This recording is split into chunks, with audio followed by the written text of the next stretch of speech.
Hello student, आइए आज start करते हैं साइंस टीचिंग के बारे में। साइंस टीचिंग में इसका नेचर देखेंगे कि इसका क्या स्कोप है, वो भी देखेंगे, इम्पोर्टेंस एंड स्कोप। तो डियर, इसमें क्या होता है, साइंस में क्या होता है, साइंस का मतलब होता है कि किसी चीज़ को इन्वेस्टिगेट करना। ठीक है, अपने जैसे किसी चीज़ के बारे में हम अपना नॉलेज गेन किए। ठीक है, नॉलेज गेन करने के बाद जो नेचुरल जैसे कि नेचुरली जो फिनोमेना होता है इन डेली लाइफ में, उस पे हम मतलब जो साइंस है कैसे अप्लाई करते हैं, कैसे इंटरप्रिटेशन करते हैं उस चीज़ पर, वो मतलब देखना। ठीक है, और उससे हमको क्या बेनिफिट होते हैं, ठीक है, उस मटेरियल से। और इससे क्या होता है डियर, जब नॉलेज गेन करते हैं तो हमारा एटीट्यूड और एप्टीट्यूड दोनों क्या होता है, इंक्रीज होता है। मतलब एक दायरा बढ़ जाता है, जो हमारे नॉलेज का एक होरिजन एरिया है वो बढ़ जाता है। ठीक है, और जो हमारी जो थिंकिंग होती है एक ओपन माइंडनेस की तरह हो, ओपन माइंडनेस हम हो जाते हैं।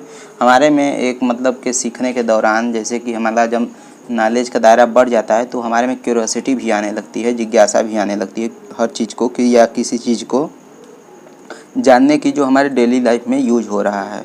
ठीक है, तो इससे डियर इसमें जो फैक्ट हैं ये फैक्ट बताते हैं हमारे एटीट्यूड और हमारा एप्टीट्यूड कैसा है।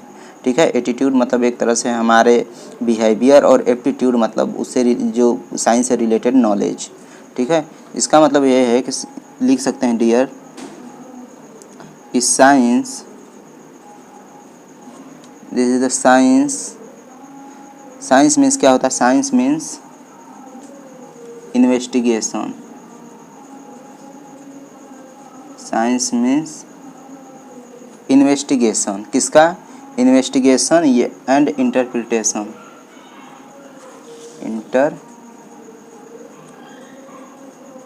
इंटरप्रिटेशन किसका, नेचुरल फिनोमिना, किसी एक नेचुरल फिनोमिना का जो हमारे डेली लाइफ में यूज हो रहा है। Interpretation of natural phenomena used in daily life. Right, तो इसमें डियर हम यही देखते हैं। और इसमें क्या लिख सकते हैं, it is set of attitude, it is set of attitude and aptitude. Aptitude deal with facts, किससे डील करते हैं, जो हमारे पास नॉलेज है, जो उसमें इंफॉर्मेशन है, उससे हम डील करते हैं, that is fact.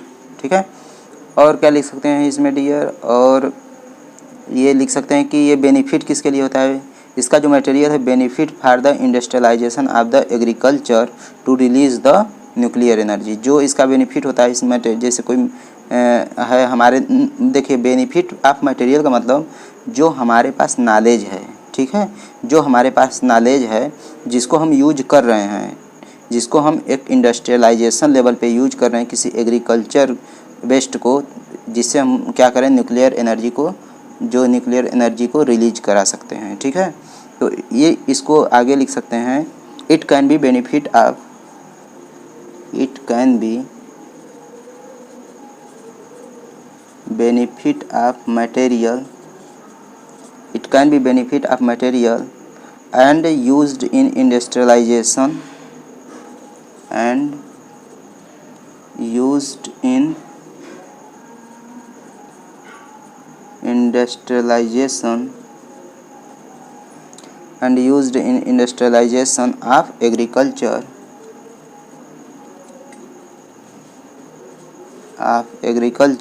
release of nuclear energy, release of nuclear energy. तो ये हो गया इसका मेन डेफिनेशन डियर।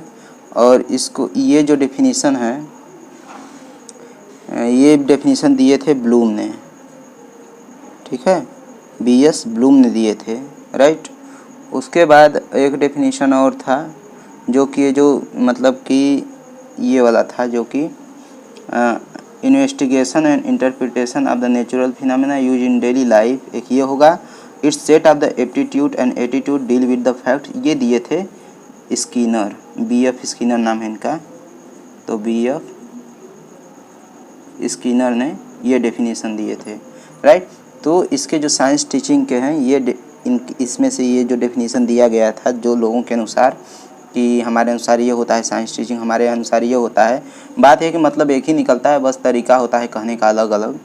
तो आइए नेक्स्ट इसका मतलब कि साइंस टीचिंग का ये हो गया आपका डेफिनेशन। इसके बाद आइए देखते हैं इसका nature and scope. Science teaching का डियर नेचर देखते हैं।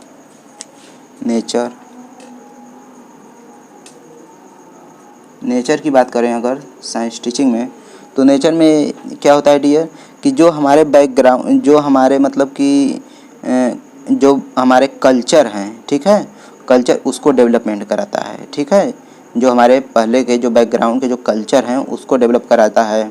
और हमारे जो नॉलेज है उसको क्या करता है, उसको उस नॉलेज, जो हमारा नॉलेज एरिया है, एक दायरा है, उसको बढ़ाता है, ठीक है। और हमारा क्या डेवलप करता है, हमको मतलब हमारे में इंटरेस्ट, क्यूरोसिटी डेवलप करता है डे बाय डे। कोई चीज़ को अगर हम देखते हैं तो उसको हम क्या करते हैं, सीखने की कोशिश करते हैं। तो डियर इसमें प्रोसेस और जो साइंस में आता है प्रोसेस और प्रोडक्ट दोनों आता है, ठीक है, लेकिन प्रोसेस ज़्यादा इम्पोर्टेंट है प्रोडक्ट से। मतलब एक प्रोडक्ट होता है, एक प्रोसेस होता है, ठीक, एक प्रोडक्ट साइंस टीचिंग होता है, एक प्रोसेस साइंस टीचिंग। तो प्रोसेस साइंस टीचिंग जो है वो ज़्यादा इम्पोर्टेंट है किससे, प्रोडक्ट साइंस टीचिंग से।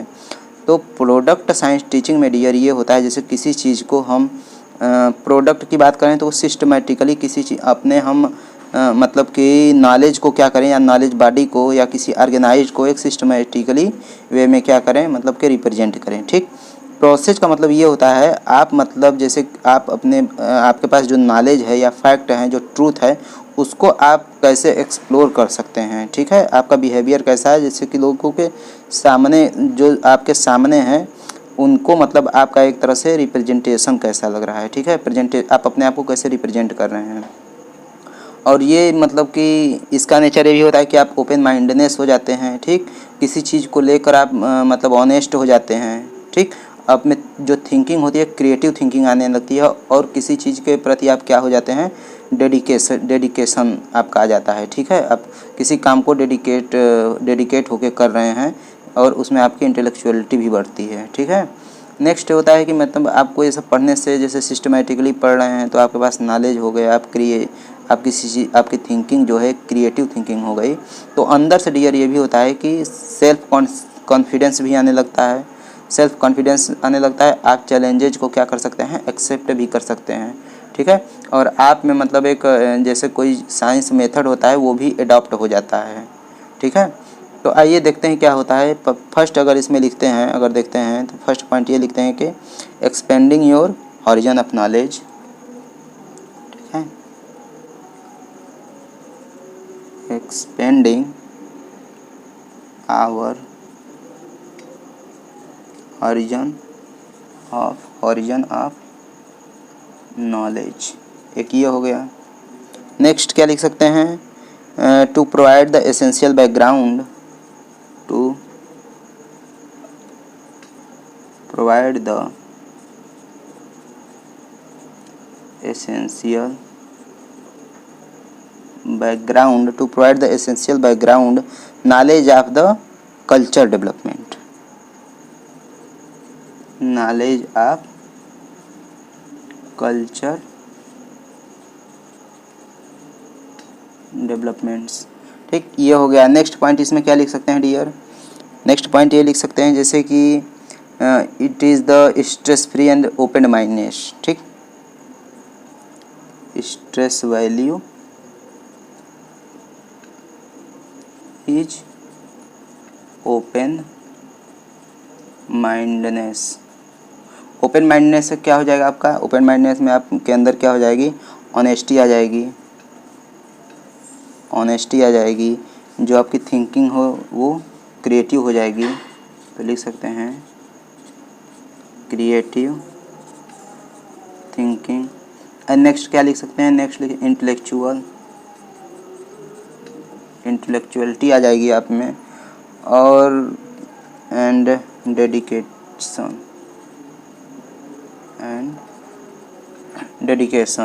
तो इसको ध्यान रखिएगा, इतने पॉइंट आपको ध्यान रखने हैं, याद करने हैं सही से, ठीक है। और इसमें क्या लिख सकते हैं, इसमें और लिख सकते हैं मतलब कि जो मतलब कि सेल्फ कॉन्फिडेंस, ठीक है, सेल्फ कॉन्फिडेंस बढ़ता है, ठीक, सिस्टमेटिकली अप्रोच से to increases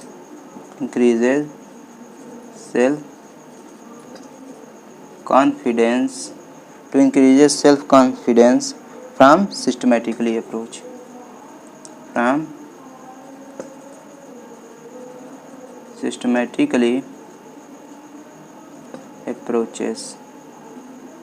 approach, right, systematically approach. और क्या लिख सकते हैं, टू मतलब कि एडाप्ट द साइंस मेथड, ठीक है, इसमें क्या लिख सकते हैं, adapt science method that means clear. इसमें क्या आता है, एडाप्ट आप मतलब कि एक रिलायबिलिटी हो जाती है, ठीक है, आप में एक रिलायबिलिटी हो जाती है जब रिस्पांस देते हैं, वो जो रिस्पांस होता है वो वैलिड होता है, ठीक है, रिस्पॉन्सिबिलिटी वैलिड होता है, उसका कोई एक ऑब्जेक्टिव होता है, और वो वेरीफिएबल होता है, मतलब वेरीफाइएबल होता है, दैट इज वेरीफाइड होता है, राइट। तो ये आप में जो साइंस से रिलेटेड मेथड है वो डेवलप हो जाते हैं, राइट। उसके बाद आप में क्या होता है, posturing the science attitude interest to providing the solution day by day, ये भी लिख सकते हैं। आ जाइए इसी में लिख देते हैं एक पॉइंट नेक्स्ट करके, ठीक है। इसमें अब लिख सकते हैं कि डेवलप, क्या डेवलप होता है, डेवलप पोस्चरिंग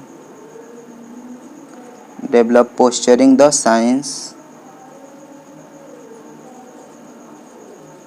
एटीट्यूड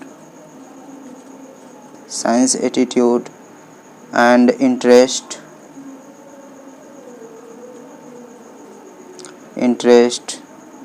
टू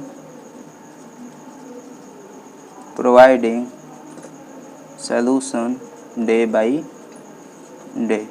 किसका सॉल्यूशन डियर, जो आपके पास मतलब कोई चीज़ है, कोई चीज़ में मतलब कि आपका एक तरह से जो किसी चीज़ का इन्वेस्टिगेट कर रहे हैं तो उसका आप सॉल्यूशन एक सिस्टमेटिकली वे में प्रोवाइड कर सकते हैं, ठीक है। इसमें भी होता है कि आप मतलब चिल्ड्रेन को क्या कर सकते हैं, ट्रेंड कर सकते हैं, ठीक है, उनमें साइंस डेवलप कर सकते हैं। इससे क्या लिख सकते हैं, और पॉइंट अगर इसमें लिखना है तो क्या लिख सकते हैं, टू डेवलप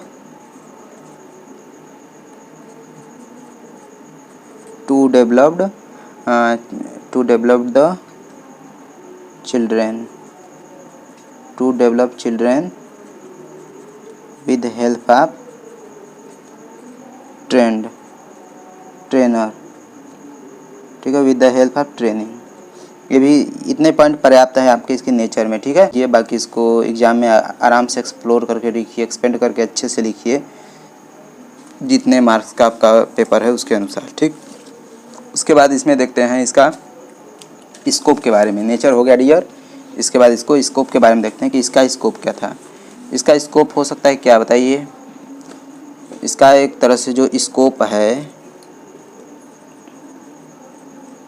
स्कोप ये हो सकता है कि जैसे कि आपकी जो थिंकिंग है वो डेवलप हो रही है, ठीक, and to make a creative and open mindness, ठीक, इन्वायरमेंटल बेस्ड लाइफ सेंटर्ड, ठीक है। आप जैसे मतलब कि आपके एजुकेशन है, आपके अंदर के जैसे बिहेवियर हैं, वैसे आप अपने मतलब अपने लाइफ को जीने के लिए वैसे इन्वायरमेंटल को आप सेट कर सकते हैं, ठीक है। और लिख सकते हैं trend student maintain use in the equipment help of the solving problem, ठीक है। स्टूडेंट को इस तरह से हम ट्रेंड कर सकते हैं कि वो अपने जो इक्विपमेंट हैं अच्छे से मेंटेन करके किसी भी प्रॉब्लम का सलूशन निकाल सकते हैं, राइट। और जैसे कि चिल्ड्रेन की जो लाइफ चेंज करने के लिए प्रिपेयर कर सकते हैं उसको, कि मतलब उसकी लाइफ को कैसे चेंज हो सकता है, कि उसको गाइडिंग ट्रेंड कर सकते हैं, ठीक है। तो इसमें भी वही पॉइंट थोड़ा लिखना है, थोड़ा चेंज करके पॉइंट, ठीक। तो लिख सकते हैं dear, develop the power thinking, ठीक है, डेवलप द पावर थिंकिंग तो develop the power thinking dear, इसमें क्या डेवलप होगा, जैसे थिंकिंग है बच्चों की वो, ठीक है, चिल्ड्रेन की जो थिंकिंग है, तो थिंकिंग जैसे डेवलप होगा उनको नॉलेज एक मतलब उनका नॉलेज का दायरा बढ़ेगा, उनका जो एक्सपेंडिंग हॉरिजन है नॉलेज का वो बढ़ेगा, तो उनमें क्यूरियोसिटी भी आएगी, राइट। तो जो थिंकिंग है, पावर थिंकिंग किस में बढ़ सकती है, रीजनिंग में, उनकी जो पावर थिंकिंग रीजनिंग में, क्यूरियोसिटी भी बढ़ सकती है,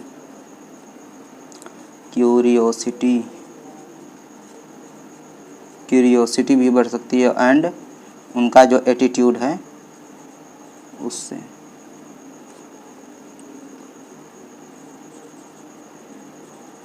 एटीट्यूड, राइट। तो ये इसमें इतनी चीज़ें आ जाएंगी। और क्या इसमें लिख सकते हैं, prepared the children for the life change, prepared the children for life change, ये लिख सकते हैं। नेक्स्ट पॉइंट इसमें क्या लिख सकते हैं डियर, नेक्स्ट पॉइंट लिख सकते हैं to make the student creative and open mindness, ठीक।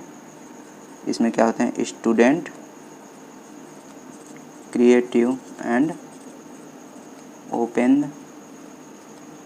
ओपन माइंडनेस, ठीक है। ओपन माइंडनेस में हम बता दिए, इसके पहले क्या क्या थोड़ा पॉइंट लिखेंगे, ठीक। और लिख सकते हैं environmental based and the life centered, ठीक है, इन्वायरमेंटल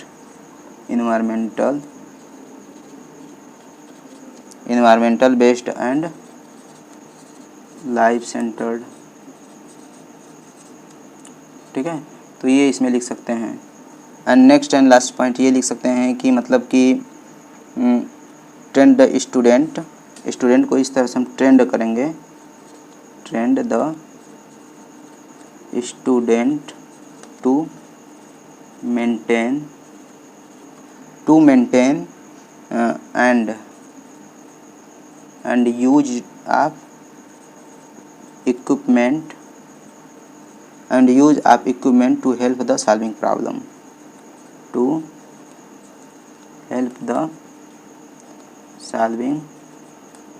प्रॉब्लम्स, ठीक है। प्रॉब्लम, जैसे कोई प्रॉब्लम है उसको सॉल्व करने के लिए इस तरह से उसको ट्रेंड करेंगे कि जो वो अपने नॉलेज का जो इक्विपमेंट है वो सही तरीके से यूज करें, ठीक है। अब थोड़ा साइंस से जो रिलेटेड है प्रोसेस और प्रोडक्ट के बारे में, उसके बारे में थोड़ा जान लेते हैं। साइंस डियर, जो साइंस की बात करते हैं तो साइंस जो है, साइंस में क्या होता है, process and product, right. Process and product, इसका मतलब ये हो सकता है कि मतलब जो मेथड है नॉलेज की, वो हम कैसे मतलब कि किसी चीज़ को, जैसे है नॉलेज है उसकी क्या मेथड है, मतलब कि हमको जैसे गेन कर रहे हैं उसका, ठीक है, जो हमारे अंदर आ रही है नॉलेज, मेथड प्लस नॉलेज, ठीक। अगर प्रोसेस और प्रोडक्ट का थोड़ा सा हम डेफिनेशन थोड़ा सा देखें अगर, तो ये लिख सकते हैं कि प्रोसेस में जो है इसमें क्या होता है, एक्सप्लोरिंग नॉलेज, किसी चीज़ को एक्सप्लोर करते हैं,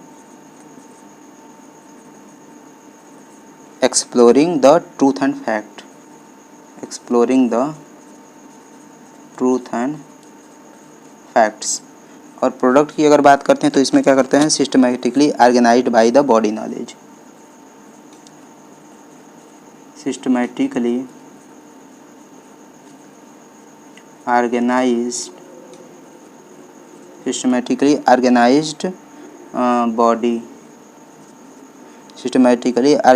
बॉडी ऑफ नॉलेज, ठीक है। तो आपका प्रोडक्ट जो है वो नॉलेज के फील्ड से रिलेटेड है, जो मतलब कि किसी ऑर्गेनाइज्ड बॉडी में है नॉलेज जैसे गेन करने के लिए कोई सिस्टमेटिकली वे में, एक अरेंजमेंट वे में है, ठीक है। लेकिन प्रोसेस है, प्रोसेस जैसे कि आप कोई नॉलेज है आपके पास, कोई मतलब कि किसी चीज़ से रिलेटेड है, कुछ भी नॉलेज है किसी मटेरियल से रिलेटेड, तो उसमें क्या है कि आप उसको कैसे ट्रूअली उसमें फैक्ट जो है वो इन्फॉर्मेशन से कैसे आप फैक्ट निकाल सकते हैं, और उस फैक्ट से आप कैसे उस फैक्ट को अच्छे से एक्सप्लोर कर सकते हैं, राइट। तो ये आ गया इसमें, ठीक। तो और जैसे कि प्रोसेस की बात करें तो इसमें क्या होता है डियर, प्रोसेस में होता है बेसिक स्किल्स होते हैं, ठीक है। प्रोसेस में देखिए, प्रोसेस जो है ये प्रोसेस भी दो पार्ट में डिवाइड होता है, एक होता है आपका बेसिक स्किल एंड दूसरा होता है स्पेसिफिक स्किल। ठीक है, तो बेसिक स्किल में आपका जैसे क्या आता है, बेसिक स्किल में आपका ऑब्जर्वेशन, क्लासिफिकेशन। ठीक है, बेसिक स्किल में आपका क्या होता है, बेसिक स्किल होता है आपका ऑब्जर्वेशन, क्लासिफिकेशन। ठीक है, लिख देते हैं पूरा। ऑब्जर्वेशन हो गया, क्लासिफिकेशन हो गया एंड कम्युनिकेशन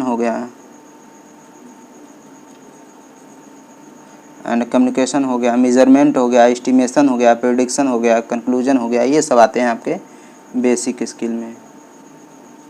मेजरमेंट हो गया, ठीक है, मेजरमेंट के बाद एस्टिमेशन हो गया, एस्टिमेशन के बाद प्रेडिक्शन हो गया, फिर कंक्लूजन हो गया। ठीक है, तो इसमें जैसे होता है बेसिक स्किल में आप कोई चीज़ को क्या कैसे ऑब्जर्व कर रहे हैं। ठीक है, जैसे कोई मतलब इन्फॉर्मेशन है, आप उसको ऑब्जर्व कैसे कर रहे हैं, आपकी अब उसके बारे में आप कैसे कम्युनिकेशन कर रहे हैं, उसको कैसे ऑब्जर्वेशन करके आप उसको किस तरह से क्लासीफाई करके कम्युनिकेट कर रहे हैं। ठीक, तो उसमें होता है ये भी कि जैसे कि मेज़रमेंट क्या है उसकी, मतलब कि आप जैसे कि एक तरह से होता है मेजरमेंट का मतलब एक तरह से कि मतलब कि एक्स्ट्रा बात नहीं बोल रहे हैं, जो आप इन्फॉर्मेशन से रिलेटेड है आप केवल उसी से आप बात हमसे कर रहे हैं। ठीक है, दैट इज़ मेजरमेंट। और एक तरह से हो गया एस्टिमेशन। ठीक, एस्टिमेशन मतलब कि उससे रिलेटेड जो भी मतलब कि हमको जैसे हमको एस्टिमेट करना है, ठीक है, उसके कॉन्सेप्ट के भी है पे, ठीक है, जो प्रिडिक्शन करना है, ठीक है, वो चीज़ हम उसके बारे में बात करते हैं, कम्युनिकेट करते हैं लास्ट में, फिर उसका हम दोनों मिलके कंक्लूजन निकालते हैं। ठीक है, और स्पेसिफिक स्किल्स में क्या होता है, स्पेसिफिक स्किल्स में होता है आइडेंटिफिकेशन ऑफ वेरिएबल। किसी भी वेरिएबल को आइडेंटिफाई करिए, कैसे आप आइडेंटिफाई कर रहे हैं, उसको कैसे कंट्रोल कर रहे हैं। ठीक है, इसमें एक तरह से हाइपोथेसिस मतलब कि जो आपका थिंकिंग होती है उस तरह से है। कोई चीज़ हाइपोथेसिस बेस पर आप सोचते हैं, ठीक है, उसका फॉर्मेशन करते हैं। ठीक है, तो लिख सकते हैं identify the variable, identify variable and control.